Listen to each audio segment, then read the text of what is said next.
لبيك اللهم لبيك لا شريك لك لك لبيك إن الحمد والنعمة لك والملك لا شريك لك. Y vamos a leer ahora algunos dichos de la Risala del Kushairi sobre esto mismo, o sea, los dichos sobre el amor. Antes de seguir con esta, digamos, con esta discusión un poco más compleja que va a ser el Ghazali. Me salteo del Kushairi toda la discusión,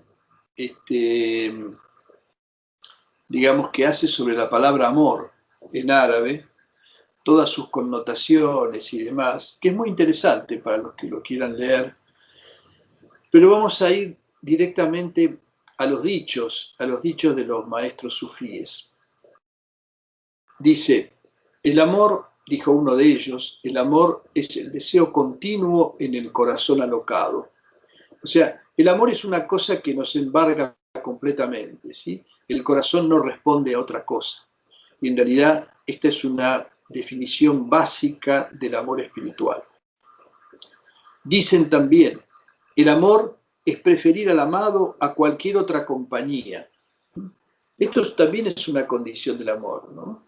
Y entonces, por ejemplo, cuando las primeras manifestaciones de esto, las más sencillas que nosotros podemos experimentar, es que, digamos, por ejemplo, el salat, la oración, es un momento de estar en compañía con Allah. Y es un momento para adquirir cierto sosiego también. La tranquilidad que nos embarga en el momento de la oración. A veces pasa que uno siente como una, digamos, entra como una especie de tranquilidad en el salat y hasta pareciera que uno se está durmiendo, ¿no? Y en realidad es esa saquina también que desciende sobre uno en ese caso. Entonces, preferir, por ejemplo, esa compañía en el salat, ¿sí? Sobre cualquier otra, es un signo de que uno está en el camino del amor. Y dijo otro, el amor es coincidir con el amado, estando presente o ausente. Es como una especie de versito en árabe, ¿no? Muafaqatul Habib fil mashhadi wal maghrib. O sea, tiene como una especie de rima. Muchas de estas cosas tienen rima, pero bueno, no se puede poner todo en árabe, sería demasiado largo. Es que uno, digamos, no tenga nada propio, ¿sí? No tenga opiniones propias, ¿sí? Sino que las propias opiniones y visiones se fundan con las del amado, se fundan con las de Allah. ¿Y esto qué significa para nosotros? Significa que vemos que todo lo que Allah ha revelado, todo lo que ordena, todo lo que dispone para nosotros, está bien. Estamos complacidos con eso y estamos satisfechos. En presencia o en ausencia, ¿sí? O sea, en presencia sería en el momento en que por ahí dejo mis actividades y hago la oración o hago el zikr, ¿sí? Y en ausencia es en el momento en que estoy entregado a otras actividades ineludibles de mi vida cotidiana. Que en todo momento coincidir con el amado significa que Él se exprese a través de todo lo que hago. Y dijo también uno de los maestros, es que se borren las cualidades del amante y se afirme en su esencia el amado. Esta es otra cuestión también muy importante. Digamos, que el amante pierde sus cualidades, ¿no? Pierde sus cualidades en búsqueda de las cualidades del amado. Entonces desaparecen sus rasgos individuales y en su esencia, en su ser, se afirman la proyección de los atributos divinos que cada uno puede llegar a reflejar. Esto es lo que quiere decir bueno, uno de los aspectos de este dicho. Dice, porque el amante, esto es un comentario que da, ¿no? Porque el amante totalmente absorto en su amado se olvida de sí mismo, como afirma la tradición. Tu amor por algo te vuelve ciego y sordo. O sea, cuando uno está muy enamorado de algo, es totalmente ciego y sordo a todo lo demás. Entonces, las cualidades del amante desaparecen. Es que coincida el corazón con los propósitos del Señor. O sea, que nunca uno tenga un propósito y el Señor tenga otro. Siempre se ve todo lo que nos pasa como su propósito, o sea, su voluntad. También dicen, es el temor a faltar el respeto al cumplir con el servicio. O sea, el temor del amante por el fulgor de su majestad a no ser digno de servirlo, ¿no? O sea, esto también se puede comparar con el amor profano, con el amor común. Uno a veces, vamos a suponer, cuando uno está enamorado, tiene miedo de que la persona a la que uno ama se separe de uno, de no ser digno de esa persona, ¿no? De no satisfacerlo de alguna manera, ¿no? Y esto mismo aparece en el amor a Allah, ¿no? El temor a faltar el respeto al cumplir con el servicio. Abu Yazid al-Bistami decía, el amor deprecia lo mucho que proviene de ti mismo y multiplica lo poco que viene de tu amado. O sea, digamos, el amor, que tiene que ver un poco con el dicho anterior. Nuestros dichos están algunas veces organizados de manera tal de ir aclarando ciertos conceptos. O sea, en el estado del amor uno ve lo que uno hace como realmente muy poco y ve lo que Allah le da como ingente, como extraordinario, como que uno no lo merece en función de lo poco que uno ha hecho, ¿sí? Ese es digamos, el estado fundamental del amante. Y dice el comentador, porque aunque te desveles en servirle, piensas que eso que haces es una minucia despreciable ante lo que se merece su grandeza. Y cuando él te agracia con algo, lo ves cuantioso e inmenso, porque te consideras indigno de todo lo que te da. Ese es también uno de los estados de, digamos, respecto del amor, ¿no? O sea, ver que uno no lo merece, que es muy poco lo que uno da y que es inmenso lo que recibe. Sahel at-Tustari decía, el amor es abrazar la obediencia y abandonar la discrepancia. Esto, bueno, se entiende, ¿no? Es decir, en el amor no puede haber desobediencia al amado, y tampoco discrepancia. Le preguntaron al Yunay sobre el amor y contestó, es que ingresen los atributos del amado a cambio de los del amante. Y acá lo comenta el Kushairi, dice, y él se refería con esto a que el recuerdo del amado toma posesión del corazón del amante, al punto que solo la evocación de los atributos del amado reina en él, y así se desentiende totalmente de sus propias cualidades, pues ya ni las percibe. Es decir, cuando el amor a Allah ingresa en el corazón, los otros atributos, los atributos del amante, se van de allí, ¿sí? O sea, esto a veces digamos, los que han escrito sobre esto comparan, es como que, bueno, hay que vaciar de agua el corazón, ¿sí? Y volver a llenarlo con una agua nueva. Esa agua nueva es el amor a Allah. Esto se dice fácil, pero es un proceso largo en donde uno va, digamos, se va despojando de sus atributos y a medida que se va despojando de sus atributos negativos, egoístas, de separación, eso va siendo reemplazado por sus atributos, ¿no? En la medida en que uno puede, ¿sí?, como criatura, ser un reflejo de los atributos divinos. Entonces eso digamos, eso nuestro que va saliendo va siendo reemplazado con un agua nueva que entra en el corazón. Por eso dice, es que ingresen los atributos del amado a cambio de los del amante. Abu Ali Ar-Rudabari decía, el amor es la coincidencia y conformidad con el amado. Decía Abu Abdallah al-Qurashi, la realidad del amor es que te des totalmente a quien amas, sin que quede de ti nada que te pertenezca. Esto es así, ¿no? Es decir, fíjense, por ejemplo, en el nivel de la posesión individual, lo que dice el Corán. No alcanzaréis la verdadera piedad, o sea, la verdadera virtud, hasta que deis en caridad de lo que amáis. O sea, hasta que uno no se despoja de todos los otros amores, ¿no? Hasta que uno no se entrega totalmente, hasta que uno ya no considera que no tiene nada que le pertenece, no llega a captar, digamos, o a realizar este nivel del amor. Ashibli afirmaba, al amor se lo llama así porque borra del corazón a todo otro que el amado.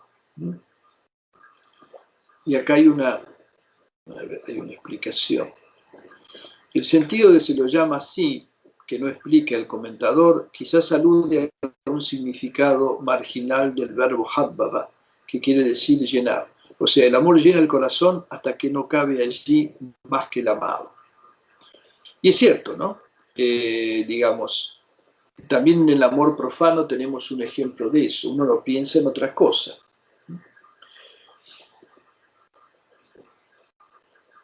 Decía Ibn Ata, el amor es el reproche constante. El reproche constante es, y esto se lo ve en las súplicas íntimas de los amantes entre los sufíes, ¿no? Es el reproche del amante a su amado temiendo continuamente su ausencia o que le imponga la separación. Claro, este es el, digamos, la gran prueba del amante es verse separado de su amado, o que se le actividad con él, o tener que esperar ante su puerta y no se le dé acceso. Esos serían los reproches del amor. Escuché que el Ustad Abu Ali al-Daqqaq decía, el amor en su inicio es deleite, y ya en los ámbitos de la realidad es confusión y sobresalto. El Ustad quiere decir maestro, ¿no? Abu Ali al-Daqqaq era el maestro del Kushairi, del autor de este libro, y era también su suegro.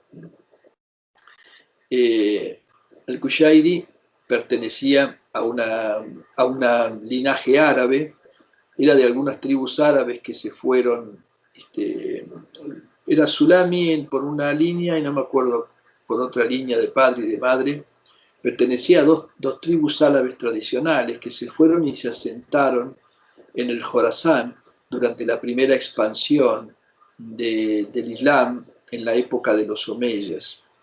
En el Jorasán, que es una región, digamos, donde, digamos, fue uno de los centros de influencia más importantes del sufismo, particularmente en los siglos IX y X.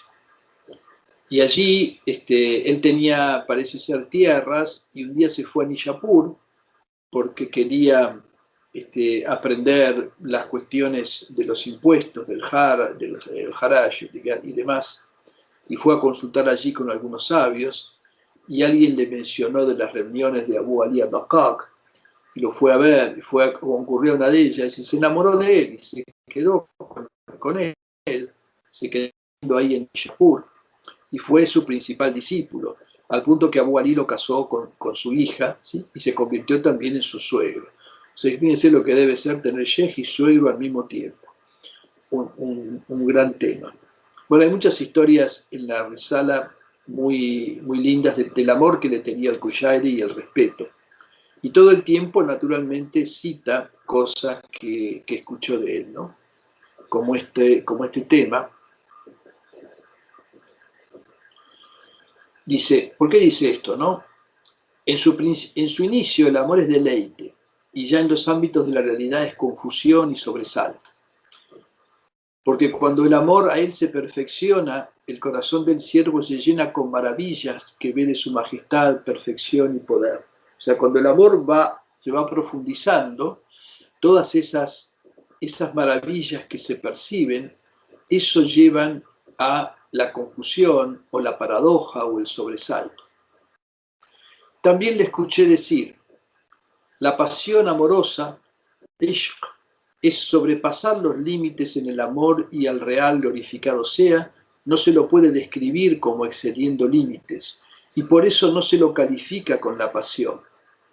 Si se uniera el amor de todas las criaturas con una sola persona, no llegaría ese amor a ser digno del poder de Dios. No puede decirse, entonces, que una criatura ha excedido el límite en el amor a Dios.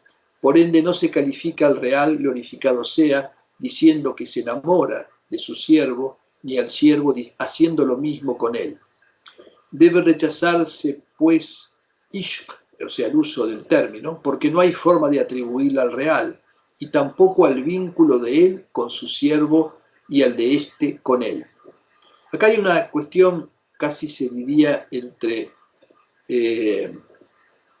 terminológica y teológica, ¿no? Porque dice, el ishq, saben que el ishq es una manera muy común también de referirse al amor, ¿no?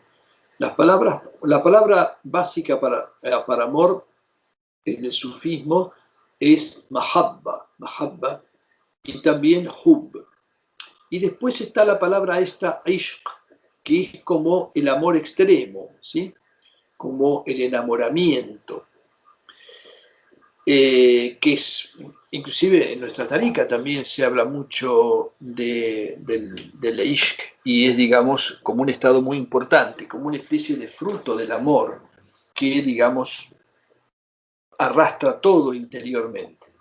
Pero acá, digamos, según Abu Ali Adaqaq, el maestro del Kushairi, como es pasar los límites, es como una especie de caso extremo, entonces él dice, eso no se puede aplicar al real, ni tampoco debería aplicarse a las criaturas. La explicación es esta, dice, porque supondría asignarle límites y estados, y no se puede usar esa palabra como atributo porque no está autorizado. Aunque sí lo está el amor, mahabba, ya que cuando decimos que él es sabio, generoso, conocedor, etcétera, solo le describimos como él se califica a sí mismo en la revelación. Esta prohibición terminológica, apoyada en argumentos teológicos y escriturarios, porque bueno, la raíz de esta ashika no está en el Corán, sí la está en la palabra hub, ¿sí? Y mahabba, y hay otras palabras que tienen que ver con el amor, ¿sí? Como ud, ¿sí? Y el calificativo de Allah como amorosísimo es al-wadud, que está, digamos, en el wir, y que cuando llegamos a ese atributo, el amorosísimo, se lo repite 3 veces, ¿no? Como recuerdan ustedes. Va dirigida contra el uso creciente de los términos ishq, enamoramiento, pasión, y ashiq, enamorado, apasionado, u otros de la misma raíz que ya tenían en el sufismo, sobre todo en la poesía erótico-mística, y que han seguido teniendo, ¿sí? Bueno, esto es una opinión, naturalmente que, digamos, a veces hay opiniones y la cosa siguió su camino por otro lado. El tema de ese estado interior, que es un fruto del amor, el estado de la pasión, del enamoramiento, es algo que se ha cantado en mucha poesía mística del sufismo, inclusive poesía erótico-mística, porque de alguna manera se representa con el erotismo profano, o se simboliza con el erotismo profano esa especial, digamos, esa especial cualidad que tiene el amor. Bueno,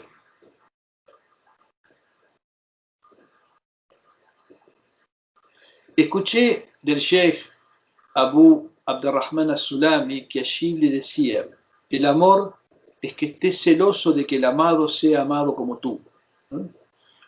Esto requiere naturalmente una aclaración, ¿no? Dice, estás celoso, dice el comentador, ¿no? Estás celoso de que el amado, por su perfección, majestad e incomparabilidad, sea amado como tú le amas, por tu imperfección y cortedad, y por la incorrección que ante ti mismo tiene ese amor por él. El significado no es que sientes celos de que algún otro de los creyentes lo ame como tú, para que sea algo exclusivo tuyo, pues eso sería envidia. Es decir, el significado de esto, estés celoso de que el amado sea amado como tú. O sea, estés preocupado de que otro lo ame con la cortedad con que tú lo amas. Ese es el significado que tiene. También le escuché contar que Ibn Atta, cuando lo interrogaron sobre el amor, respondió: son tallos plantados en el corazón que dan frutos según la capacidad de los intelectos. Los intelectos quiere decir en realidad de los espíritus, acá, ¿no? Y dice, es decir, son regalos que Dios le concede a su siervo provenientes de la marifa, del conocimiento de su majestad, etcétera, de los cuales, si él los preserva con el adab debido y el uso de su intelecto, brotan los frutos de ese amor para beneficio de quienes lo ven o escuchan sus palabras. Es decir, hay regalos que uno tiene, regalos de conocimiento. Esos regalos se plantan en el corazón. Uno tiene que cuidarlos con adab, ¿sí? Para que crezcan y se fortalezcan. Y así uno empieza a sentir esos estados y se proyectan hacia afuera y los demás lo pueden ver, ¿no? Hay, bueno, varios ejemplos de esto. Por ejemplo, está esa ley del Corán muy hermosa, que es la última ley de la Sura 48, que es muy linda y que dice así: Muhammad es el mensajero de Allah y quienes están con él son firmes y duros contra los incrédulos y compasivos entre sí. Los verás inclinarse y prosternarse procurando el amor de Allah y su complacencia, o la gracia de Allah y su complacencia. Está en sus rostros el signo de la prosternación, o sea, el signo del suyud en el rostro. Tal es su ejemplo en la Torá y su ejemplo en el Evangelio. Y acá viene la relación con esto, ¿no? Como un plantín, digamos, que saca un brote. Ese brote, digamos, crece, se expande, se afirma sobre su raíz, ¿no? Para maravilla de los sembradores y para envidia de los impíos. Bueno, esa creo que es la última ley de la Sura 48, que se llama, si mal no recuerdo, Al-Fath, la victoria o la apertura. Bueno, además le escuché relatar que An-Nasr Abadi decía: hay dos tipos de amor, un amor que obliga a conservar la sangre y un amor que obliga a derramarla. Esto también requiere de una interpretación. Esto se refiere a que el amor del siervo puede ser incompleto o completo. El incompleto es el amor del siervo por las mercedes que derrama el benefactor sobre él y que si las agradece se multiplican. O sea, la primera manifestación del amor, en realidad, es el agradecimiento por los que nos da el amado. O sea, uno se siente, como ya lo explicó el Ghazali, ¿no? uno se siente atraído por aquello que beneficia, y o por aquello que le depara algún placer. ¿Tá? Entonces, bueno, eso es la medida de nuestro amor. Y hay un placer superior a todos los demás, ¿no? Que es el placer de la visión de Allah, que es el placer que nos produce el amor a Él. Pero no se puede llegar a captar ese placer si uno no se ha desembarazado primero de otros placeres menores. Por ejemplo, el que me da, digamos, el que me beneficia. Entonces, mientras yo estoy preocupado por las gracias, por las mercedes de Allah, todavía el amor es incompleto. El amor completo, dice, es el de quien se sumerge en el recuerdo de su Señor y en el diálogo íntimo con Él. En el primero hay que preservar la sangre, o sea, el alma, para agradecer. O sea, ¿qué quiere decir preservar la sangre? Preservar la individualidad. En el primer caso, en el amor incompleto, todavía está el amante y el amado. Y en el segundo hay que derramar la sangre, o sea, hay que entregar el alma para poder contemplarlo. ¿Qué quiere decir esto? Que, digamos, hay que, digamos, morir a la individualidad. O sea, para poder verlo, para poder contemplarlo, uno tiene que desaparecer. Esto tiene que verlo con lo que dice el Corán cuando Moisés, alayhi salam, le pidió ver a su Señor y su Señor le dijo, no podrás verme, pero si la montaña queda firme sobre su sitio, entonces me verás. Y cuando Allah se manifestó, la montaña cayó destruida y Moisés cayó como fulminado, digamos, desvanecido. O sea que no pudo contemplarlo. La única manera es entregarse uno mismo para poder contemplarlo. Y eso solamente es posible entregando el alma. Por eso que la visión final, digamos, es en la otra vida. Como ya lo discutió el Ghazali, como lo estuvimos viendo antes en lo que leímos la semana pasada. Asimismo, le escuché contar que Samnún decía, los que aman a Dios se llevan la nobleza de este mundo y del otro, porque el profeta dijo, el hombre está con los que ama, y así ellos están con Dios. Este es un hadith famoso, ¿no? Es un hadith famoso que dice que un hombre se presentó ante Allah, ante el profeta, alayhi salatu wassalam, y le preguntó cómo sería, y el profeta le preguntó, luego de hablar un rato, le dice, ¿qué estás preparando para el otro mundo? Y este le dijo, la verdad que no estoy preparando mucho, pero yo amo a Allah y su profeta. Y entonces el profeta le contestó esto, el hombre estará con los que ama. Es decir, estará en la otra vida con los que ama. Y eso tiene muchas connotaciones que se han explorado.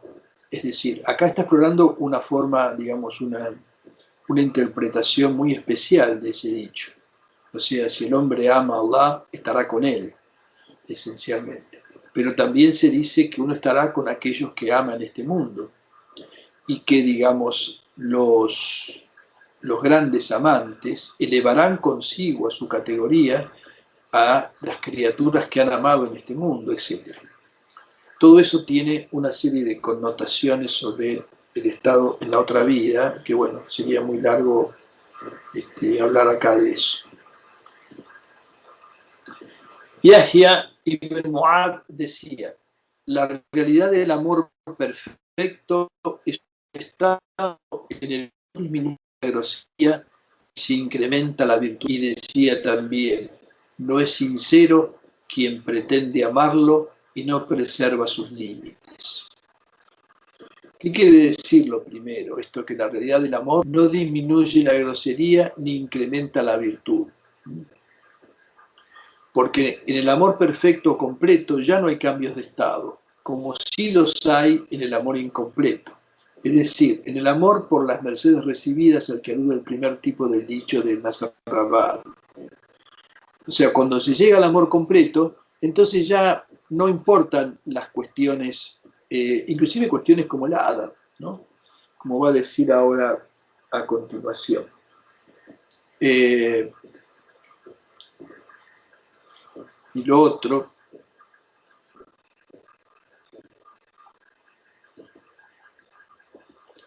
dice, no es sincero quien pretende amarlo y no preserva sus límites. Acá los límites es lo que Allah ha establecido en cuanto a prohibiciones, órdenes y prohibiciones. Y esto aventa toda falsa interpretación del primer dicho, porque no hay grosería ni mal carácter en el amante sincero, ¿no? Por eso lo dice junto con lo anterior. No se trata de grosería realmente, porque en realidad el amante sincero es aquel que coincide totalmente con lo que Allah ordena y con lo que prohíbe. Al-Junayd decía, cuando el amor es auténtico, cesan las normas del adab. Y sobre el significado de esto recitaba el Ustad Abu Ali. Cuando se vuelve puro el amor entre una gente y perdura su afecto, resulta feo el elogio. Y solía decir sobre esto mismo, no verás a un padre cariñoso mostrar una consideración excesiva por su hijo cuando le habla. Mientras la gente le habla a su hijo con afectación, el padre solo le dice fulano. Bueno, todo esto tiene que ver con una especial cualidad que hay en el amor perfecto y que también puede manifestarse en el amor profano, ¿no? en este plano. Por eso da estos ejemplos. Vamos a leer lo que dice En cuanto a esto que dice acá, el amor es auténtico, cesan las normas del adab. ¿Por qué ya no hay adab? Porque, digamos, en ese campo uno está totalmente entregado a Allah subhanahu wa ta'ala, ¿sí? Entonces no hay como una distinción. El adab es en el fondo un respeto y una cortesía. Cuando uno ya se ha olvidado de sí mismo, no tiene demasiado sentido eso, ¿sí? Y sobre esta cuestión, lo que significa este poema, porque el amor que hay entre ellos, ¿sí? Lo que dice acá, ¿no? Cuando se vuelve puro el amor entre una gente y perdura su afecto, resulta feo el elogio. O sea, ya saben entre ellos que hay un amor puro, ¿sí? Y que ese amor es imperdurable. Entonces, ¿qué necesidad hay de elogiarlo y recalcarlo? Eso ya es algo que llevan dentro de sí, ya lo conocen. Además, el amor que hay entre ellos es más grande que lo que puede elogiarse con las lenguas. Bueno, este es el sentido que tiene esa condición como muy, muy íntima del amor, ¿no? Al-Qattani decía, el amor es preferir al amado antes que a sí mismo y a todo lo demás. Esto es una aclaración del comentador, ¿no? O sea, cuando uno prefiere al amado sobre todas las cosas. El dicho está circunscrito a eso. Lo demás es una aclaración del comentador. Escuché de Muhammad ibn al-Hussein que Bundar, saben que el Kushairi tenía dos maestros. Uno era Abu Ali Adaqaq. Y también en esa misma época vivía en Nishapur as-Sulami. As-Sulami es bastante conocido porque se han publicado algunos tratados de él. Hay un tratado sobre la caballería espiritual y un tratado sobre los malamatíes, que son muy lindos, son muy cortitos. Y también hay un tratado sobre las enfermedades del alma, si mal no recuerdo. Bueno, As-Sulami era, digamos, la otra figura importante en ese momento en Nishapur, y Al-Kushairi lo visitaba y aprendió mucho de él. El Sulami tiene una obra muy importante que se llama Tabaqat as-Sufía, donde, digamos, pasa revista a ciento y pico de los grandes sufíes de las primeras épocas, de sus dichos y sus historias. Entonces, Al-Kushairi estudió mucho con él y aprendió muchos dichos. Y lo llama de dos maneras. Lo llama por su cuña, Abu Abdurrahman as-Sulami, y lo llama por su nombre de pila, Muhammad ibn al-Hussein. En los dos casos está refiriéndose a la misma persona. Pero acá lo usa su nombre porque está reproduciendo dichos, dichos de los sufíes que él le transmitió. O sea, hay una ciencia de transmisión de los dichos de los sufíes que es como la transmisión de los hadices del profeta, alayhi salatu wasalam, ¿no? Entonces, inclusive para ahorrar, en algunos casos no hemos puesto la cadena de transmisión de esos dichos que el Kushairi acá reproduce, porque dice, bueno, Muhammad ibn al-Hussein, que lo escuchá de fulano y de fulano, decía que Bundar ibn al-Hussein contaba, ¿tá? Y esa era, digamos, la manera de certificar la autenticidad de lo que está diciendo de ese maestro del sufismo. Bueno, Bundar ibn al-Hussein contaba, vieron en sueños al loco de los Banu Amir y le preguntaron, ¿qué hizo Dios contigo? Y él respondió, me perdonó e hizo de mí una evidencia contra los amantes. El loco, es Majnun, ¿sí? El Majnun de los Banu Amir, el loco de la tribu de Banu Amir, el loco por Laila, que después se ha convertido, digamos, en una especie de paradigma del amor. Aparentemente es un amor profano, pero tiene una serie de características que, digamos, que se han resaltado, que han resaltado algunos escritores sufíes y poetas para, digamos, ejemplificar con eso los estados del amor a Allah, ¿sí? Hay algunos datitos acá sobre el tema. Se considera que este personaje legendario de la literatura romántica árabe clásica no existió realmente. No obstante, posee un nombre, Qais ibn al-Munawwah, de la tribu de los Banu Amir, un poeta que habría vivido en la segunda mitad del siglo I de la Égira. Su título, El loco de los Banu Amir, o El loco por Laila, Majnun Laila, es por su amor por Laila bin Sa'd, una joven de su misma tribu. La leyenda más difundida en los poemas es que se amaban desde niños, pero el padre de la joven la dio en matrimonio a otro hombre y eso hizo que Qais enloqueciera y vagara abstraído y semidesnudo, componiendo versos sobre su amada en sus momentos de lucidez. El de Majnun y Laila es un amor imposible, como el amor divino, que enloquece y consume, y eso simboliza en la poesía sufí, donde su presencia abunda, como en el poema que está más adelante. Después más adelante hay otra cita.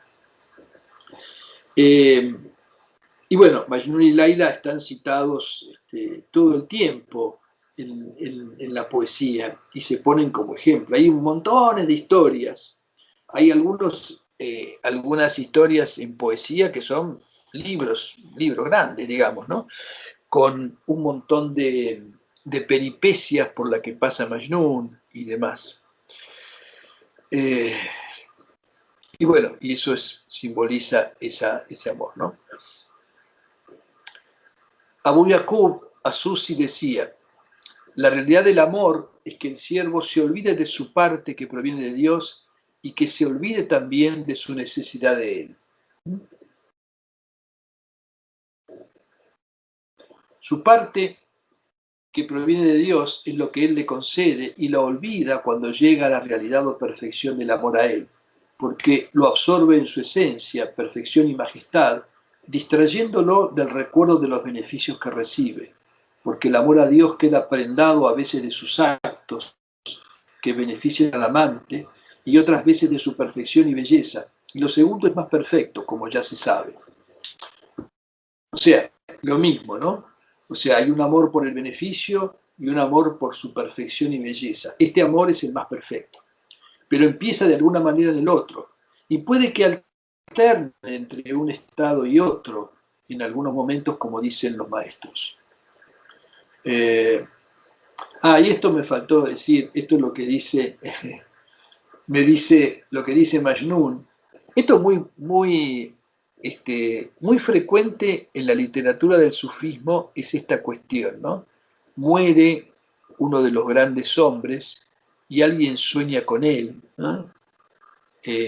Poco después de haber muerto, y le pregunta, ¿qué hizo Allah contigo? ¿Sí? ¿Qué hizo con vos? Es decir, ¿cuál fue el resultado de tu vida espiritual, digamos? ¿Cómo te recibió? ¿Fue aceptado? ¿Fuiste perdonado? ¿Se te dio algo en especial? Y entonces, y esto está, pero hay montones de ejemplos de este hecho, y es casi como una especie de clásico que alguien sueñe y que inclusive después de la muerte, algunos auliá a través de sus sueños, o cómo le fue cuando se presentaron ante Allah, transmitan alguna enseñanza adicional desde el otro mundo, desde la otra vida, ¿no? Y entonces acá Majnun decía, me perdonó e hizo de mí una evidencia contra los amantes. Es decir, una evidencia en contra de quienes pretenden que aman a Dios, y quien sueña esto era uno de ellos. Si un amante que ama a una criatura puede entregarse de esa forma, ¿cómo debería ser la entrega de quien ama a Dios? Su amor tendría que ser mucho más intenso que el del loco de los Banu llegando al sumum del mismo. O sea, una evidencia contra los amantes. Hizo de mí una evidencia contra los amantes, porque todo lo que le pasó a Qais, o sea, Majnun, digamos, es una evidencia de que si alguien, digamos, pretende que ama a Allah, ¿no? Su estado debería ser como el de Qais, ¿sí? O todavía peor en cuanto a su desvarío, digamos, su pérdida de la noción de las cosas. Saben que, bueno, hay muchas historias, ¿no? Calculo que ustedes algo deben haber leído en algún momento alguna de las historias de Majnun.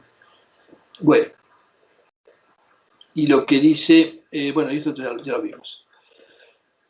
Al-Hussein ibn Mansur al-Hallaj decía, el amor es que te presentes ante tu amado despojado de tus atributos. Este Mansur al-Hallaj es el que todos conocemos, ¿no? El que, digamos, dijo Ana al-Haq, yo soy el real, como si dijera yo soy Dios, e insistió con eso y dijo que su sangre era lícita, que la tomaran, y finalmente fue ajusticiado en Bagdad luego de un juicio famoso con muchas connotaciones. Bueno,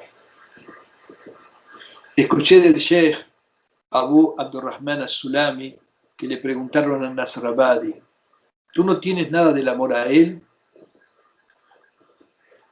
Y respondió, ellos, los amantes, son sinceros, no obstante, yo tengo sus pesares y lamentos, pues así hay que consumirse en él.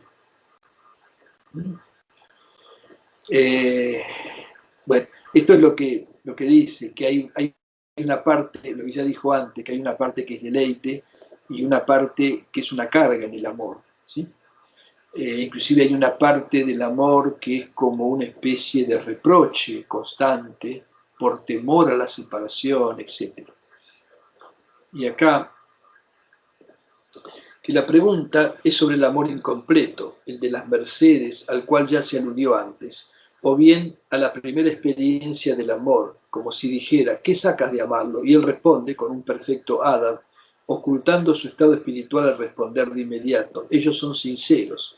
Es decir, los amantes son sinceros cuando dicen que el amor a él no es agitación y aturdimiento, sino solo los pesares y lamentos de los amantes perfectos que han volcado todos sus esfuerzos en el amor y no han conseguido lo que procuraban, porque su conocimiento, la marifa que tienen de su perfección y belleza y majestad, les impide realizar su amor como es debido.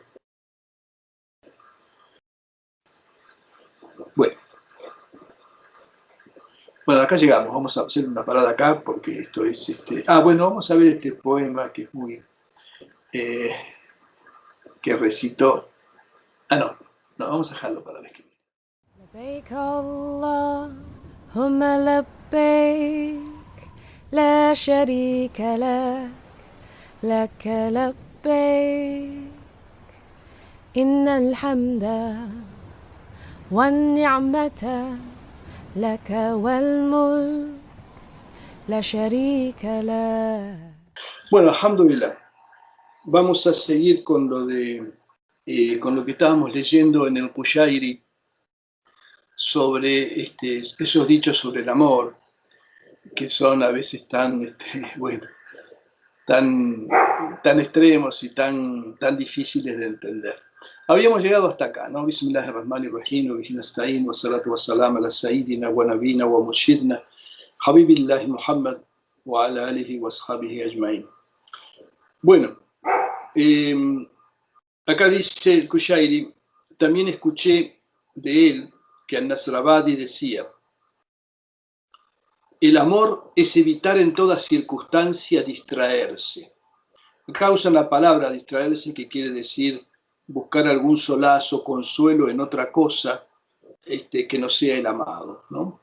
O sea, quien realmente está enamorado, ¿no?, no encuentra distracción en ninguna otra cosa que en el amado. Y luego recitó estos versos que dice así: quien siente una pasión constante prueba el consuelo, pero yo por Laila no lo he probado. Saben que Laila es como una especie de, es esa historia que ya la mencionamos la vez pasada, la historia de Majnun y Laila. Es una historia que han inmortalizado grandes poetas.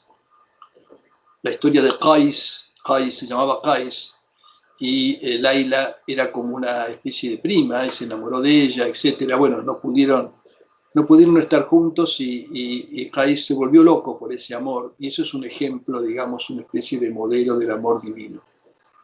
Por eso dice: quien siente una pasión constante prueba el consuelo, trata de consolarse con otra cosa. Pero yo por Laila no lo he probado. Es decir, nunca dejé de pensar solamente en ella. Y lo máximo que he obtenido del goce con ella fueron mis deseos fútiles como el relámpago de un trueno.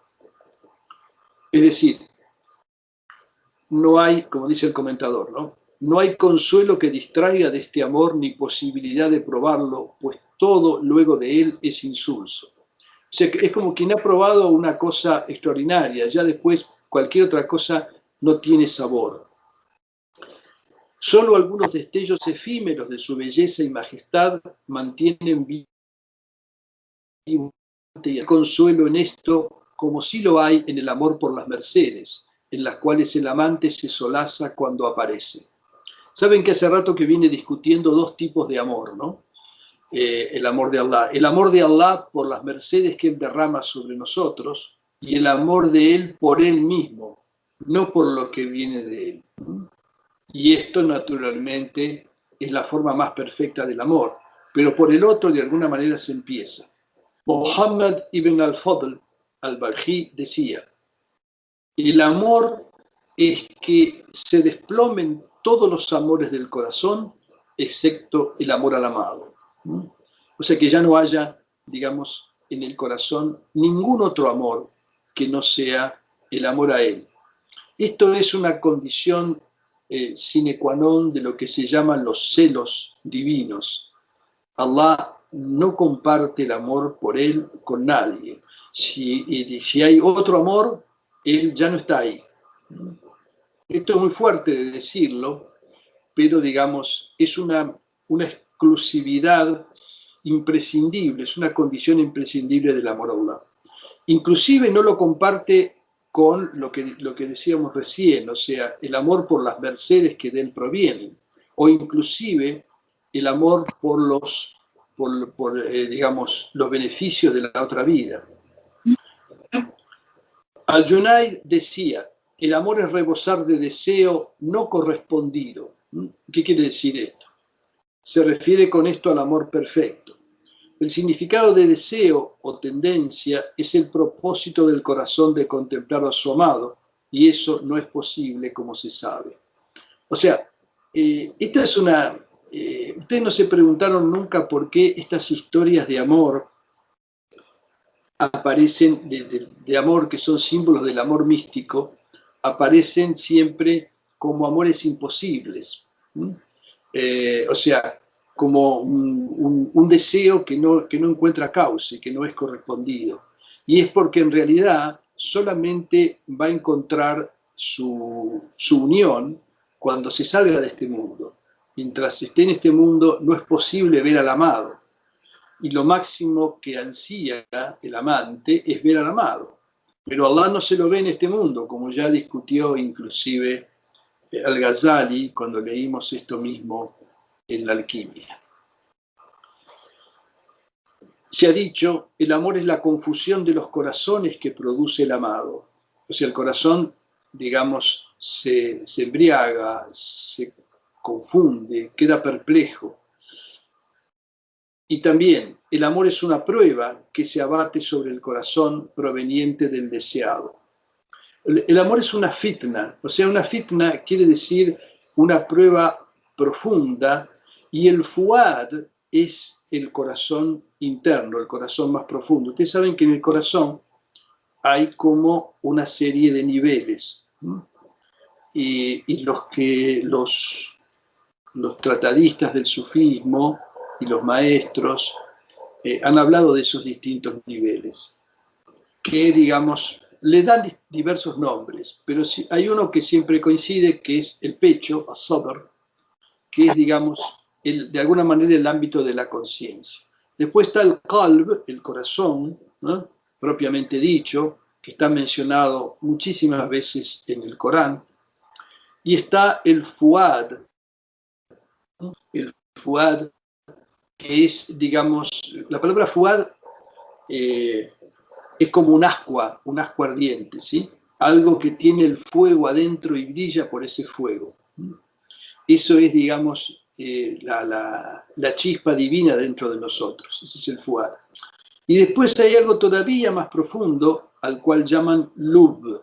El lub es el núcleo, o dicen el corazón de corazón. Todos son niveles. Y el amor es una prueba que se abate sobre el fuad, digamos, que es un nivel muy interno del corazón, pero no el más interno de todos. Y viene del murad. El murid, ¿sí? El murid tiene como objeto al murad, al deseado, al anhelado, que ese es Allah subhanahu wa ta'ala, ¿no?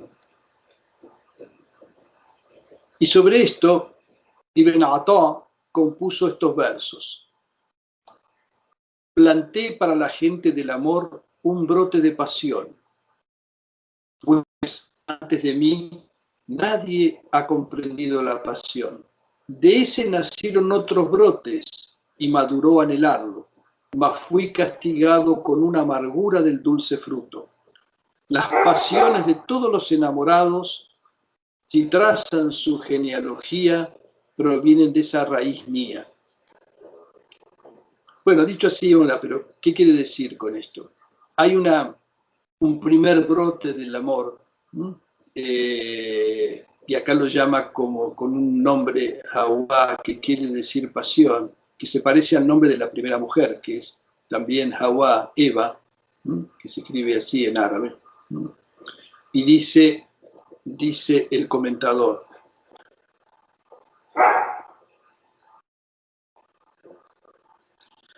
eso que dice lo amargo del fruto dulce, ¿no?, es cuando el amante perfecto descubre, luego del primer deleite, que las tristezas no dejarán su corazón.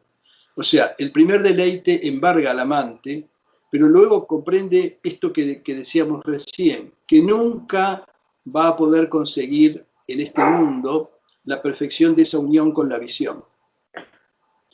El primer brote proviene de Allah subhanahu wa ta'ala y está en los corazones. El amor de todos los enamorados, de todos los ashiqun, digamos, de Dios o de las criaturas, es un retoño de ese amor primero. O sea, hay un único amor, digamos, que se va prendando de distintas cosas. Lo que pasa es que, bueno, digamos, como hay un dicho después más adelante que explica esa cuestión, ¿no? Está el amor por lo que permanece y el amor por lo que no permanece. Entonces, generalmente amamos lo que no permanece. Amamos las cosas de este mundo, pero las cosas de este mundo se terminan. ¿no? Todo lo que no es él se termina. Entonces, el amor por todo eso, aunque venga de una misma raíz que es el amor a él, se va como desgastando y perdiendo en lo perecedero. Solamente el amor a él, al eterno, al imperecedero, es el amor que vale y que finalmente apaga a todos los demás. Se dice, el amor al inicio es engaño y al final es muerte, ¿no? Y dice el comentador, es engaño al principio por el comportamiento amable de Dios con su siervo y la sucesión de mercedes con que lo agracia, y al final muerte porque el deleite de la perfecta atención es velado por el dolor de no poder alcanzarlo plenamente.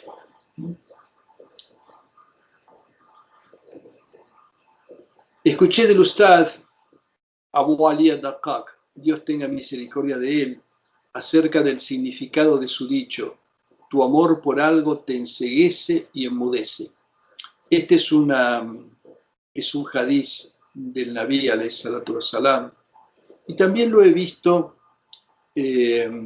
como un dicho del Imam Ali, Karramallahu wajhahu, o sea, de Ali. Y esto, digamos, él comenta este dicho de esta forma, te vuelves ciego para lo distinto del amado, por celo, ¿no? Y te vuelve mudo ante el amado por temor. Y luego recitó estos versos. ¿Se entiende, no? O sea, interpreta el dicho del profeta, alayhi salatu wassalam, en términos del amor por Allah. Entonces dice, al principio te enceguece, porque solo lo ves a él.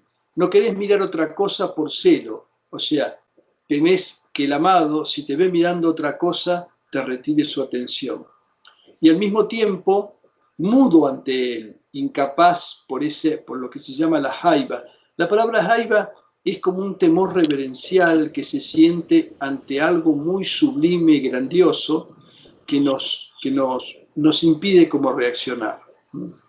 Eso es la jaiba, el temor reverencial. Y entonces recitó estos versos que dicen así. Cuando él apareció ante mí en su real grandeza, volví al estado de quien no ha llegado. O sea, esto de el que no ha llegado, del que no es un wasil, el que ha finalmente llegado a la meta. Cuando Allah se manifiesta, se encuentra con que la usla, o sea, la unión, todavía no es posible, ¿no? Y por eso en realidad se da cuenta que no es un wasil, no es alguien que ha llegado. Escuché del Sheikh Abu Abdurrahman al-Sulami que Al-Harith al-Muhasibi decía, este Muhasibi es un fulano muy importante también, creo que algo dijimos la vez pasada, es uno de los que primero, digamos, uno de los que más profundizó sobre la dinámica del nafs, del alma y demás. El Muhasibi quiere decir que era una persona que se pedía cuentas a sí mismo de todo lo que hacía. Y dejó varias obras que todavía se conservan. Y tuvo mucha influencia en los tratadistas de este siglo. Al-Muhasibi decía, el amor es tu afecto por algo con todo tu ser. Luego sigue que lo prefieres más que a ti mismo, tus bienes y tu alma. Después concuerdas totalmente con él interna y externamente. Y a continuación conoces cuán deficiente es tu amor por él. Fíjense, ¿no? Las etapas. Que el amor, digamos, sea con todo lo que tenemos. Luego, inclusive respecto de uno mismo, ¿tá? Esto lo dice también el Corán, ¿no? En una ley que es muy fuerte en este sentido, y que dice, aquel para quien Allah y su mensajero no son más importantes que lo estoy parafraseando, no me acuerdo ahora bien, pero no son más importantes o no tienen preeminencia respecto de sus familias, de sus bienes, de sus hijos, incluso los mismos, ¿sí? bueno, que esperen el dictamen de Allah. O sea, no han llegado todavía, ¿sí? Y realmente si no consiguen eso, es como que, bueno, dependen de la misericordia de Allah. Es muy fuerte eso que dice esa ley del Corán. Bueno, o sea, el segundo paso es que lo prefieras más que a ti mismo, tus bienes y tu alma. Después que haya una total concordancia. Y finalmente uno descubre en realidad que ese amor por él, subhanahu wa ta'ala, es sumamente deficiente. También le escuché contar a Saria Sakati, que Saria Sakati decía, no se perfecciona el amor entre dos hasta que uno le dice al otro, o yo, ¿sí? Es una frase muy linda en árabe. Hasta que o yo, es decir, poniéndose en su lugar. Entre dos que se aman requiere que cada uno prefiera al otro antes que a sí mismo. O sea que el verdadero amor es que ya, digamos, en esa cuestión uno no ve a otro, sino que se vea así como a sí mismo. Ashibli decía, el amante si enmudece, y el gnóstico se enmudece. Y bueno, ¿qué decir esto? Si el amante, si no enmudece, se muere. Si deja de mencionar y recordar a su amado, muere de congoja, porque solo encuentra recordarlo. O sea, el amante no quiere otra cosa, entonces no puede dejar de mencionarlo, ¿no? Saben que mencionar y recordar es una misma palabra en árabe, es zikr. Lo que pasa es que nosotros, digamos, estamos más fijados por ahí en la mención del zikr, o sea, en repetir algo, que en el verdadero recuerdo. Porque el recuerdo es algo mucho más profundo, ¿no? El recuerdo es algo que, digamos, abarca toda nuestra atención y no solamente nuestra lengua.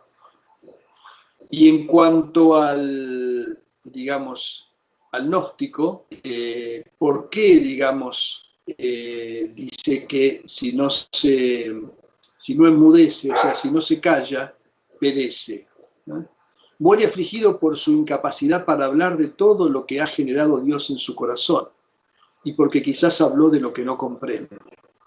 O sea, son dos posiciones, la del muhib, ¿sí? Y la del arif. El muhib, cuando llega a esa situación, está constantemente hablando con su Señor, buscando a través del diálogo íntimo que ese vínculo con Él no cese nunca. Y el arif, en realidad, está como absorto, ¿sí? Absorto en esa situación y teme que cualquier cosa que diga sea, y la sabe, insuficiente. Se dice, el amor es un fuego en el corazón que incendia todo, salvo lo que el amado desea. Siempre para entender estas cosas hay que llevarlas al terreno del amor profano, ¿no? Quien no ha estado enamorado ni siquiera comprende el significado de estas palabras. O sea, quien no ha sentido ese fuego en el corazón que, digamos, no permite pensar en otra cosa, que no permite concentrarse, que está esperando el momento del encuentro. O sea, cuando uno está por ahí enamorado y tiene una cita, está pensando solamente en lo que va a ser en esa cita. Es como cuando, y bueno, ¿y uno qué hace? Se prepara, ¿no? Se baña, se perfuma, se pone sus mejores ropas, ¿no? Como hacían algunos de los amantes que cuando iban a, digamos, cuando se disponían a hacer el salat o cuando hacían la ablución, se ponían pálidos, ¿no? Y su semblante cambiaba. Y cuando alguien les preguntó por qué te pasa eso, dice que no sabes con quién me voy a encontrar. O sea, para ellos el salat era el lugar, digamos, del encuentro con su Señor. Lógicamente un salat que no es como nuestro salat, ¿no? Una oración que no es como la nuestra. Es una oración con todo el ser. Pero la oración, aunque parezca una cosa común que todos hacemos, es, digamos, eso no se olvide nunca. La oración es el pilar del din, es como, digamos, el pilar central que mantiene toda la carpa, digamos, tendida y estable. Si ese no está, todo se cae. Además, está el dicho que dice, as-salat mi'raj al-mu'min. La oración es la ascensión del creyente. O sea, el creyente asciende a través de la oración. Y la oración es ir al encuentro de Allah, subhanahu wa ta'ala, ¿no? Bueno, se dice también, el amor es esforzarse abnegadamente mientras el amante hace lo que quiere. ¿Mm? Es cierto, el amante hace lo que quiere en el amor profano. Quien alcanza la perfección del amor ve desaparecer su paciencia con su amado, y así su lengua y su cuerpo manifiestan su amor e indefenso le revelan al secreto a sus criaturas, desvelando... No, perdón, esto es el del siguiente. Esto es, esforzarse realmente en obedecer al amado mientras él hace lo que quiere con su amor. O sea, él, subhanahu wa ta'ala, hace lo que quiere. Y en general, también en el amor, el amado hace lo que quiere con el amante. Cuando existe ese verdadero amor, o sea, digamos, ese compromiso completo del cual que nos altera completamente, ¿no? Bueno, An-Nuri, esto es de An-Nuri, ¿no? An-Nuri es uno de los grandes amantes, ¿no?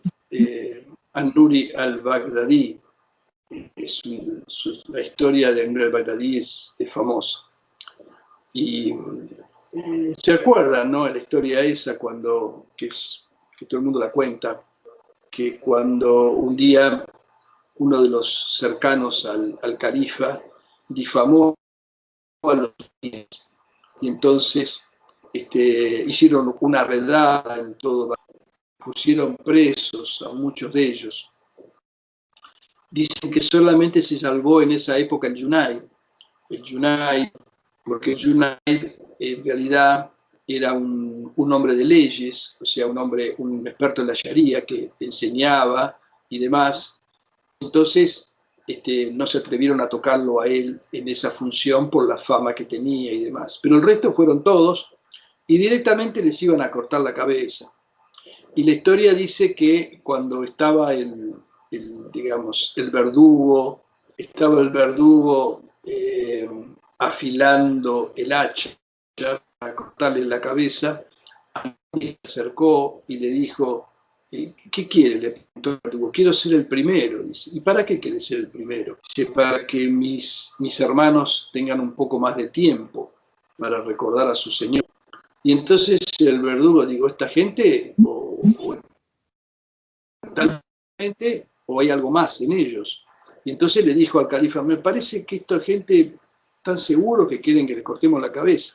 Entonces se armó una comisión presidida por el Qadi al-Qudá, o sea, por el juez supremo del califato. Estamos hablando de la época de los abasíes, en el siglo X, principio del siglo X, quizás fines del noveno, la época de oro de los abasíes. Y entonces el Qadi los sometió a todos a un prolijo escrutinio sobre su fe, y cuando terminó le mandó una esquela al califa que decía, si esta gente no es musulmana, ninguno es musulmán. Y así An-Nuri salvó a todos sus compañeros. Y se cuenta que An-Nuri murió un día que salió como danzando, digamos, en un estado, y comenzó a caminar por los campos. Y era un campo digamos, de cañas. Y las cañas la habían cortado, las cortan a ras del suelo y quedan como trozos afilados. Y allí, danzando entre esas cañas afiladas, se desgarraron sus pies y se fue desangrando. Y así dicen que murió An-Nuri.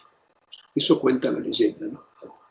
Y dice An-Nuri, el amor es desgarrar los velos y revelar los secretos.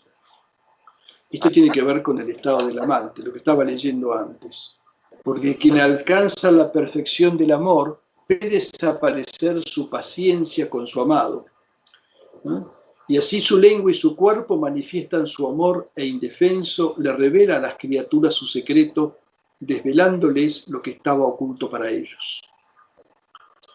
El amante no conoce la vergüenza, ¿sí? Y entonces revela toda su situación a quien quiere escucharlo. Abu Yaqub as-Susi decía: el amor no es auténtico hasta que se deja de ver el amor para ver solo al amado, desapareciendo la conciencia del amor.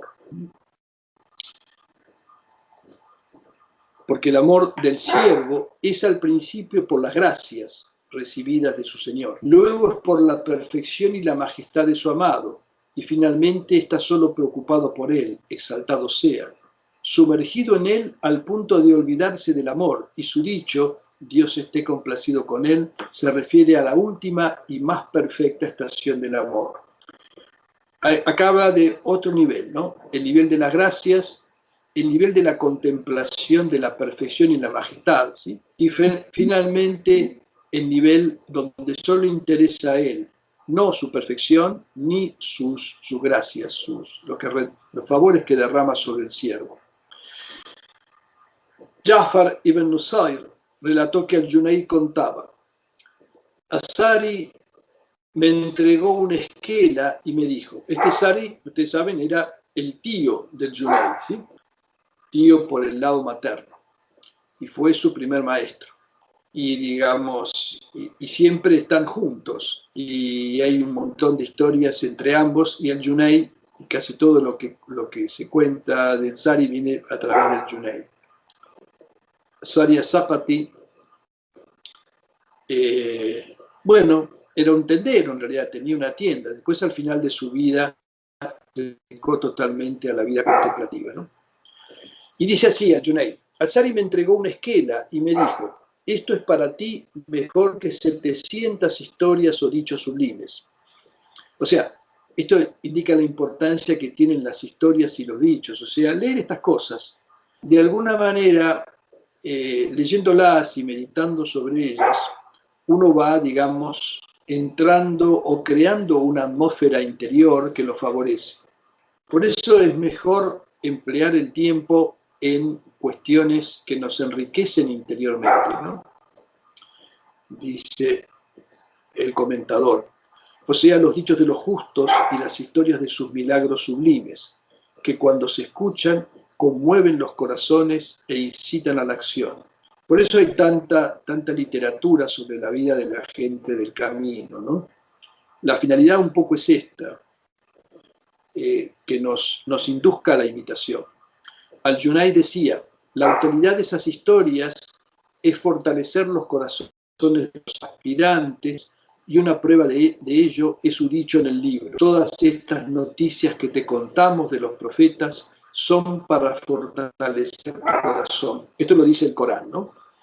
Que todas las noticias que le dice al profeta, todo esto es para fortalecer tu corazón. O sea que en esas noticias, en esas historias de los justos, de los profetas, de los santos, hay como un alimento para el corazón. Y por eso es tan importante leerlas y repasarlas, aunque uno ya las haya leído. Bueno, ¿qué decía la esquela que le dio Sari As-Saqati a su sobrino? Cuando me rogué el amor, me dijo, me mientes, pues veo a tus miembros todavía recubiertos de carne. No hay amor hasta que el corazón se pega a las entrañas y estás tan flaco que no puedes responder al que te llama, y tan extenuado que ni la pasión perdura en ti, salvo una pupila con la que lloras e intimas con él. Bueno, esta es la condición. El amor consume también, ¿sí? El amor consume. Y todas esas historias clásicas que hay hay una historia que, bueno, aparece todo el tiempo, ¿no? Inclusive siempre aparece alguno de los grandes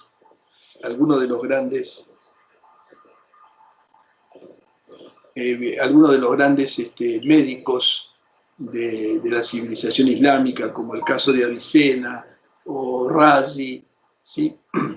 Aparecen curando a algún enamorado o una enamorada. Entonces lo van a ver, ya lo atendieron todos los médicos y nadie acertó con lo que le pasa realmente. Hasta que dice, lo empieza a interrogar y se da cuenta, le dice, no, este está enamorado, ¿no? Por eso está así, no come, está pálido, no responde a ninguna medicina y demás. Y este verso responde a eso, ¿no?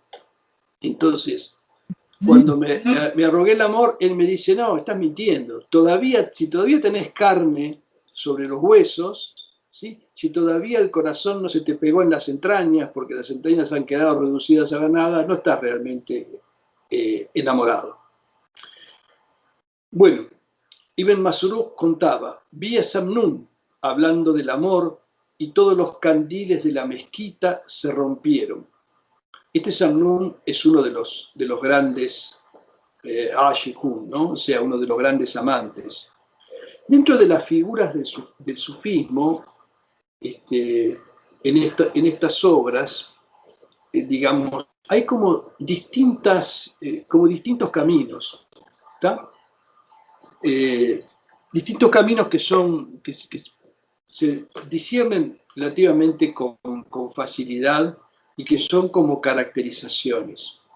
Hay sufíes que fueron grandes amantes. Samnun es uno de ellos, el Nuri al-Baghdadi es otro de ellos, Ashibli, que estaba mencionado antes, es otro de ellos, y también Mansur al-Hallaj es otro de los amantes. Están después los gnósticos que son sobrios, ¿sí? Que no manifiestan mucho exteriormente, pero que tienen un elevado grado espiritual, como el caso del Junaid, y algunos otros que menciona, como Nasrabad, etc. Están también los zuhad, o sea, la gente que ha llevado el desapego hasta sus últimas consecuencias, que en algún sentido son inferiores a los otros, ¿sí? Pero hay también formas de desapego más elevadas y más profundas, se equiparan de alguna manera con la marifa, ¿no? Bueno, cuando Samnun hablaba del amor, digamos, los candiles, o sea, las lámparas de las mezquitas, se rompían por la fuerza del amor que llevaban sus palabras. Y acá hay otra historia de Muhammad ibn al-Hussein que Ibrahim ibn Fatik contaba. Estaba escuchando a Samnun, quien estaba sentado en la mezquita hablando sobre el amor, cuando vino volando un ave pequeña que se acercó a él y se fue acercando más y más hasta posarse. Al cabo de un minuto, rompía con su pico la tierra hasta que comenzó a manar sangre de él y luego se murió.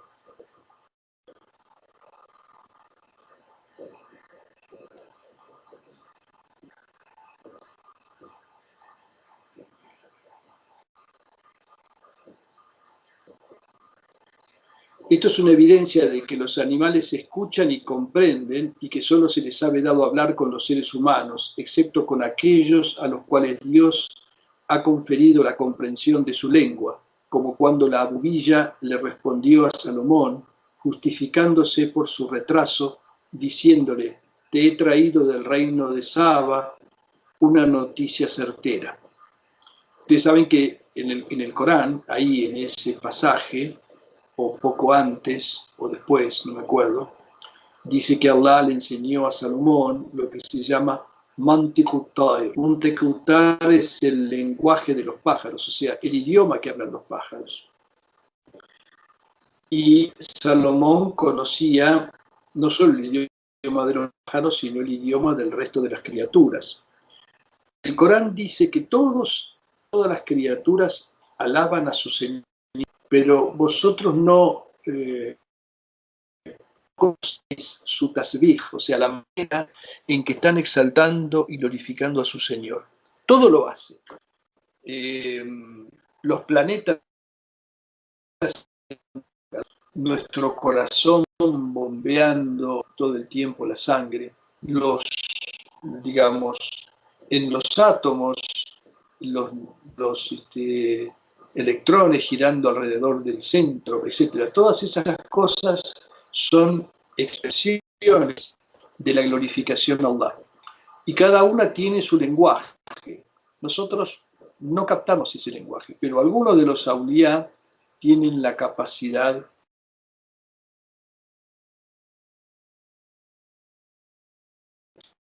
también. Por eso ese pájaro, digamos, conmovido por la enseñanza de Samnun sobre el amor, finalmente se murió de amor frente a él. Esto de la muerte por amor es también una cuestión que está, digamos, en muchas historias. A veces una sola palabra le trae al amante el recuerdo del amado, y eso le provoca una conmoción tan profunda que el espíritu se separa del cuerpo. Al-Junayd decía, todo amor existe por un objeto, y cuando el objeto cesa, también acaba ese amor. Acá Al-Junayd se está refiriendo a, digamos, a todos los amores que no son el amor a él, ¿no? Que decíamos antes. Se cuenta que Abu Bakr al-Shibli fue internado en un hospicio, en un maristán. ¿Saben que había, en la época clásica, había lugares donde se trataba a la gente que tenía algún desequilibrio mental? Parece ser que Shibli estuvo varias veces en esos maristán, ¿no? Llamaban así, maristán. Inclusive empleaban métodos que hoy en día se consideran grandes innovaciones, como la musicoterapia y demás cuestiones. Son bastante antiguas. Y se tenía una especie de respeto también por el loco, en el sentido que se veía al loco como alguien a través del cual podía hablar Allah, ¿no? Decía, Allah habla a través de los niños, de los borrachos y de los locos. Bueno, algunos dicen que esta cuestión de Ashilbe era para que no, digamos, algunas cosas que decía, era mejor internarlo y no que terminara como su maestro Mansur al-Hallaj, ¿no? Que ustedes saben fue martirizado. Entonces, esta historia es famosa, se cuenta esta historia, hay poesía sobre esta historia, es muy, muy conocida. Un grupo de sus compañeros fue a visitarlo allí. Cuando los vio, les preguntó, ¿quiénes sois? ¿Somos los que te amamos o Abu Bakr? Abu Bakr era su cuña, ¿no? Saben que antiguamente se dirigía a las personas por su cuña, por su patronímico. Entonces él comenzó a arrojarles piedras hasta que huyeron, y entonces le gritó, si me amarais como reclamáis, soportarías pacientemente mi prueba sin escapar corriendo. O sea, el amor que no aguanta algún pequeño revés realmente no es amor. Y esta historia, bueno, está, digamos, él lo quiso probar con eso, a ver, digamos, cómo era el amor que sentían por él, ¿sí? Allí recitaba estos versos en su munayá, o sea, en su diálogo íntimo con el Señor. Oh Señor generoso, el amor por ti se ha establecido en mis entrañas. Oh quien le niega el sueño a mis párpados, tú sabes bien lo que me pasa. Escuché del Sheikh Abu Abdurrahman al-Sulami que Ali ibn Ubayd contaba. Yahya ibn Mu'adh le escribió a Abu Yazid al-Bistami diciéndole, este Abu Yazid también otro de los amantes, ¿sí? Realmente. Diciéndole, me he embriagado de tanto que bebí de la copa de su amor. Me he embriagado de tanto que bebí de la copa de su amor. Y Abu Yazid le escribió respondiéndole, otros que tú se han bebido de su amor los mares de los cielos y la tierra, mas ello no sació su sed y sus lenguas salieron pidiendo. ¿Hay más?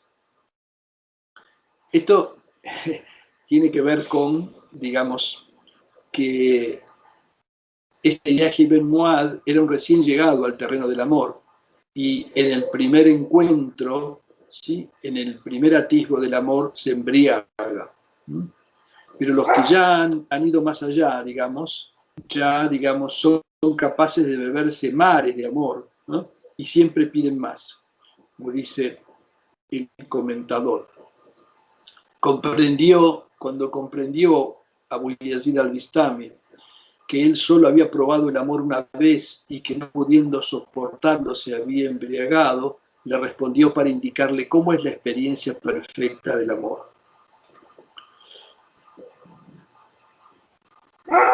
Sobre el significado de esto, ellos recitan estos versos. Me sorprende que alguien diga, recordé a mi íntimo amigo. ¿Acaso yo puedo olvidar y luego recordar lo que olvidé? Muero cuando te recuerdo y luego revivo, y si no fuera por mi buena opinión de ti, no viviría. Pues vivo con el deseo y muero de pasión. ¿Cuántas veces revivo por ti y cuántas muero? Bebí del amor copa tras copa, y no se agotó la bebida ni se sació mi sed. Bueno, esto quiere decir que, digamos, lo que dice, me sorprende que alguien pueda olvidar a su amigo íntimo. El tema del amigo íntimo es un tema común también. Saben que el amigo íntimo se dice Jalil, ¿sí? Y es uno de los, digamos, es el laqab, el título especial de Abraham, alayhi salam. Y es también uno de los nombres del profeta, el Jalil, ¿sí? Entonces, bueno, inclusive creo que hace poco leímos alguna historia sobre esto, que creo que cuando viene el ángel de la muerte a buscarlo a Abraham, Abraham le dice al ángel de la muerte, ¿cómo un amigo íntimo quiere esto para otro amigo íntimo, digamos? ¿Cómo es eso? Y entonces Allah le hace decir, ¿y cómo hay un amigo íntimo que no quiere ir con su amigo íntimo? O sea, ¿qué te detiene? ¿Querés más la vida o querés estar con tu amigo? En cuanto lo que decía acá, digamos, ¿cuántas veces revivo por ti y cuántas muero? Es decir, cuando te recuerdo, la pasión mata mi nafs. O sea, cuando el amante recuerda al amado, esa pasión que siente hace que el nafs desaparezca. Y cuando me recuerda a mí mismo, revivo. O sea, revivo en el nafs en realidad. O sea, en esa semivida, aunque perdura en mí el deseo de ti. Y es así como muero y vivo por ti sin cesar. A eso se refieren estos versos en esa etapa del amor, ¿no? Se cuenta que Dios le inspiró a Jesús, con él sea la paz. Cuando yo me manifiesto en el corazón de un siervo y no encuentro allí amor al mundo ni amor a la otra vida, lo lleno de amor a mí. Esto ya lo ha dicho de otra forma, ¿no? Es decir, Allah subhanahu wa ta'ala a veces dice que con la forma de un pájaro se asoma al corazón del siervo. Ese corazón es como una morada. Si no encuentra allí a nadie, ¿sí? Es decir, si no encuentra amor por nada, entonces ese pájaro hace allí su nido. Pero si encuentra algo, aunque sea un sonido de algo recóndito que hay en esa casa, como que alguien la está habitando, el pájaro, digamos, se escapa volando atemorizado. Pero y si no hay nada, Allah llena ese corazón, ¿sí? Con amor a él. O sea, el pájaro ese anida en ese corazón. Dice el comentador, que él se ha apartado de las preocupaciones y deseos del presente y del porvenir. Otra cuestión acá es que el amor es celoso, no comparte el corazón, ¿no? Allah no comparte el corazón de su siervo, ¿no? Solamente cuando está vacío, anida en ese lugar.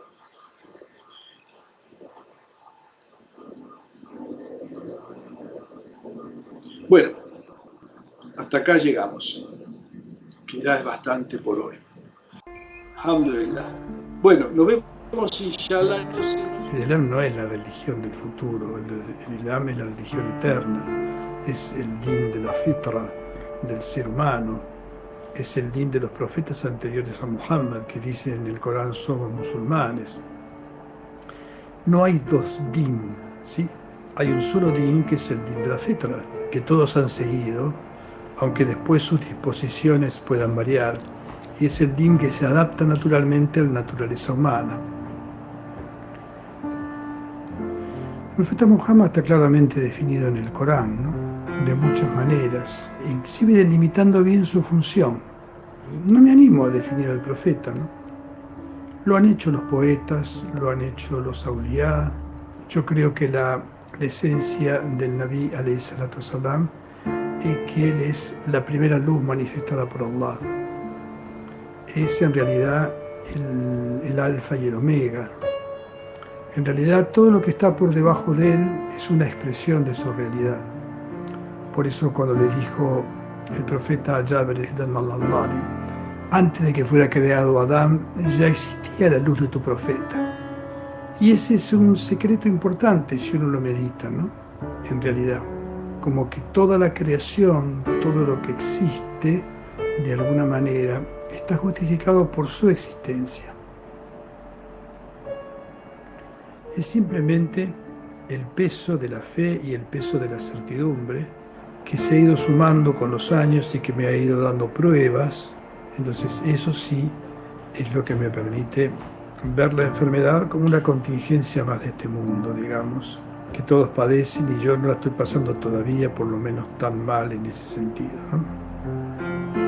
La experiencia de la muerte es claramente una experiencia central. Creo que es un hadith qudsi, dice Allah, nada lamento tanto como en ponerle a mi siervo creyente la muerte, porque sé que la detesta. Yo creo que la partida tiene que ser tanto más serena cuanto ha sido la fuerza de la fe, ¿no? Hay una regla de oro que nos explicó varias veces Tosun Baba y que es fundamental.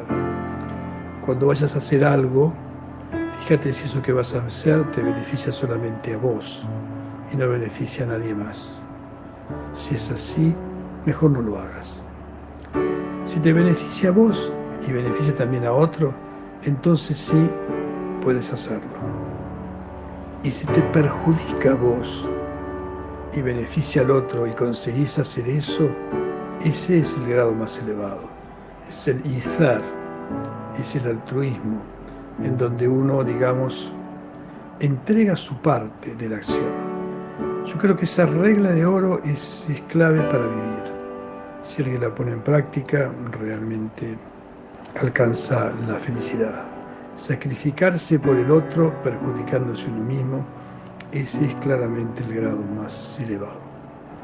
Walhamdulillahi Rabbil Alamin wa bihi nasta'in.